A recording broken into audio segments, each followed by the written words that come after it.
بسم اللہ الرحمن الرحیم۔ شروع کرتی ہوں اللہ کے نام سے جو بڑا مہربان اور نہایت رحم کرنے والا ہے۔ بابری مسجد، جسے میر باقی مسجد بھی کہا جاتا ہے، جو مغل بادشاہ ظہیر الدین محمد بابر کے نام سے منسوب ہے، بھارتی ریاست اتر پردیش کی بڑی مساجد میں سے ایک تھی۔ اسے مغل سالار میر باقی نے تعمیر کروایا تھا۔ 1949 میں مسجد کو بند کرا دیا گیا۔ اس طرح 40 سال سے زائد عرصے تک یہ مسجد متنازع رہی۔ 6 دسمبر 1992 کو ان عناصر نے مسجد کو مسمار کر دیا، جس کے بعد بھارت میں اپنی تاریخ کے بدترین ہندو مسلم فسادات ہوئے، جن میں 3000 افراد ہلاک ہوئے۔ 9 نومبر 2019 ہندوستانی عدالت عظمیٰ نے بابری مسجد کے تعلق سے اپنا حتمی فیصلہ سنایا۔ سپریم کورٹ کے جج نے اسے ہندوتوا کے حق میں دے دیا۔ 5 اگست 2020 ملک کے وزیر اعظم کے ہاتھوں رام مندر کے لیے سنگ بنیاد رکھا گیا۔ یہ مسجد اسلامی مغل فن تعمیر کے اعتبار سے ایک شاہکار تھی۔ بابری مسجد کے اوپر 3 گنبد تعمیر کیے گئے تھے، جن میں سے درمیانی گنبد بڑا اور اس کے دونوں طرف 2 چھوٹے گنبد تھے۔ گنبد کے علاوہ مسجد کو پتھروں سے تعمیر کیا گیا تھا۔ اندرونی تعمیر میں ایک انتہائی خاص بات یہ تھی کہ محراب میں کھڑے شخص کی معمولی سرگوشی کو مسجد کے کسی بھی اندرونی حصے میں بآسانی سنا جا سکتا تھا۔ اب میں آپ کو ایک ایسی داستان سنانے جا رہی ہوں کہ جس کو سننے کے بعد آپ لوگوں کا ایمان مزید پختہ ہو جائے گا۔ بلبیر سنگھ اور اس کے دوست یوگیندر پال سنگھ کے دلوں میں مسلمانوں کے لیے بے پناہ نفرت تھی۔ 6 دسمبر 1992 کو بلبیر نے تاریخ میں اپنا نام ایک ایسے نوجوان لیڈر کے طور پر لکھوا دیا جس نے 22 سال کی عمر میں پہلی ہی ضرب لگائی۔ ایودھیا، اتر پردیش، ہندوستان میں بابری مسجد کے مرکزی گنبد میں اپنی کلہاڑی سے حملہ کیا اور اس کے بعد مسجد کی مکمل تباہی ہوئی۔ بلبیر سنگھ کو ایک ہیرو کے طور پر سراہا گیا۔ واپس اپنے گاؤں جاتے ہوئے وہ مسجد کی تباہ شدہ اینٹیں اٹھا کر اپنے ساتھ لے گیا۔ بلبیر کے والد ایک خوشحال کسان تھے اور ایک مقامی پرائمری اسکول کے ہیڈ ماسٹر بھی تھے۔ انہوں نے 1947 کے ہولناک فسادات دیکھے تھے اور مسلمانوں کے بڑے پیمانے پر قتل عام کو ایک سنگین قومی بدنامی قرار دیا تھا۔ انہوں نے مسلمانوں کی بحالی میں بہت مدد کی اور اپنے اسکول میں مسلمان بچوں کی تعلیم پر خصوصی توجہ دی۔ جب بلبیر سنگھ نے اپنی نئی شہرت اور مسجد کی تباہی کا ذکر اپنے والد سے کیا تو بلبیر کے والد اس پر بہت خفا ہوئے۔ بلبیر نے سارا ماجرا اپنے والد کو سنایا تو وہ یہ سب سن کر بہت ناراض ہوئے۔ انہوں نے دل شکستہ ہو کر بلبیر کو کہا کہ اب وہ اس کے ساتھ نہیں رہ سکتے۔ انہوں نے بلبیر کو گھر چھوڑنے کو کہا کیونکہ وہ خدا کے گھر کو گرانے والے شخص کو برداشت نہیں کر سکتے تھے۔ انہوں نے بلبیر سے یہ بھی کہا کہ میری زندگی کے دوران گھر نہ لوٹنا۔ جب بلبیر نے فخریہ طور پر اپنے والد کو بتایا کہ اس کے اس اقدام سے ہندوؤں میں اس کی بہت جے جے کار ہوئی ہے، لیکن بلبیر کے والد نے توجہ نہ دی اور خود ہی گھر سے نکلنے لگے۔ لیکن بلبیر نے انہیں روک لیا اور کہا کہ آپ نہ جاؤ، میں ہی اس گھر کو چھوڑ دوں گا، کیونکہ میں رام بھگت مخالف شخص کے ساتھ نہیں رہ سکتا۔ دوسری طرف بلبیر کے دوست یوگیندر پال نے بابری مسجد کی کچھ اینٹیں نکالیں اور ہندوؤں کو دعوت دی کہ وہ آئیں اور ان پر پیشاب کریں۔ ہندوؤں کا ایک بڑا ہجوم وہاں جمع ہو گیا اور اذیت ناک خوشی کے ساتھ ان پر پیشاب کیا۔ اب مسجد کے رب نے اپنی شان و شوکت دکھائی اور 4 یا 5 دن کے بعد یوگیندر دماغی طور پر بیمار ہو گیا۔ یوگیندر نے اپنے تن کے کپڑے پھاڑ ڈالے اور بالکل برہنہ ہو گیا۔ وہ ایک معزز ذمہ دار کا اکلوتا بیٹا تھا۔ گھر میں وہ اپنی ماں کے کپڑے پھاڑ دیتا تھا اور اپنی ماں کے ساتھ بدفعلی کرنا چاہتا تھا۔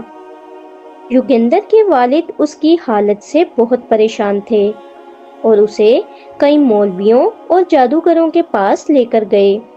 یوگیندر کے والد نے خدا سے معافی کی دعا کی اور خیرات تقسیم کی، لیکن کوئی فائدہ نہ ہوا۔ ایک دن یوگیندر پال نے اپنی ماں سے چھیڑ چھاڑ کرنے کی کوشش کی، لیکن پڑوسیوں نے اسے بچا لیا اور یوگیندر کو جکڑ لیا۔ اس کا باپ اس قدر غصے میں تھا کہ وہ اسے قتل کرنا چاہتا تھا۔ پھر کسی نے اس سے کہا کہ ایک مولانا ہیں جو سونی پت عیدگاہ کے مدرسے میں ہوتے ہیں، ان سے رابطہ کرو۔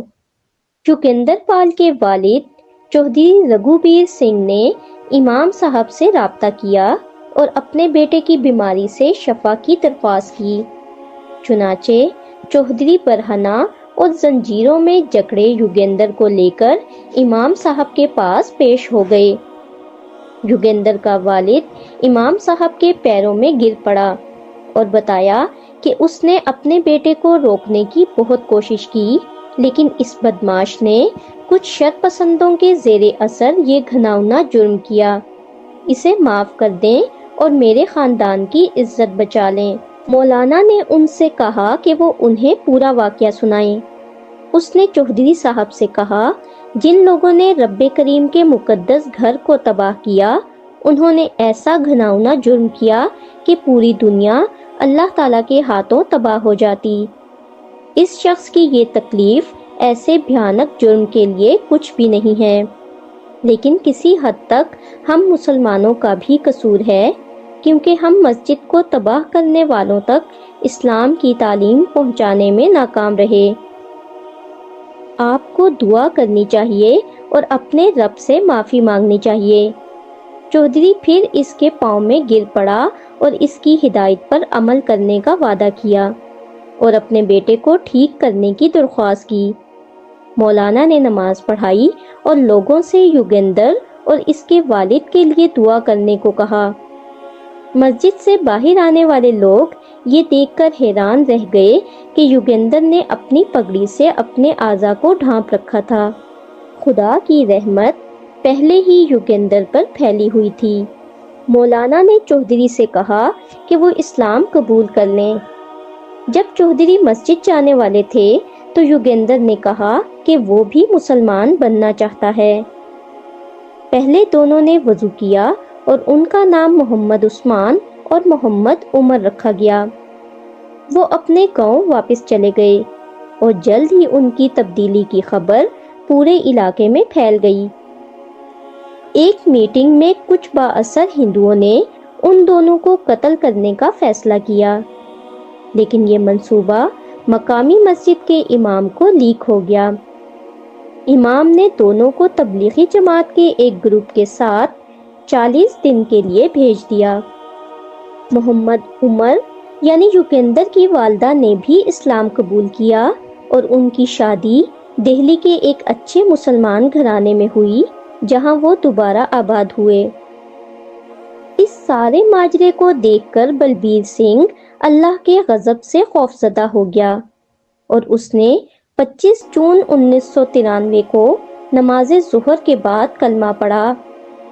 مولانا نے اس کا نام محمد امیر رکھا اور اسلامی ادب سیکھنے اور نماز پڑھنے کے لیے کچھ دیر مدرسے میں رہنے کو کہا۔ 3 ماہ بعد ان کی بیوی نے بھی اسلام قبول کر لیا۔ بلبیر کی والدہ بلبیر کے اسلام کی طرف سفر کا سن کر بہت خوش ہوئیں اور کہا کہ اس کے مردہ باپ کی روح خوش ہوگی۔ وہ بھی کچھ عرصے بعد مسلمان ہو گئیں۔ محمد امیر نے محمد عمر کے ساتھ مل کر ویران مسجدوں کی بحالی اور بابری مسجد کی تباہی کے ان کے بھیانک فعل کی تلافی کے لیے نئی تعمیر کرنے کا عہد کیا۔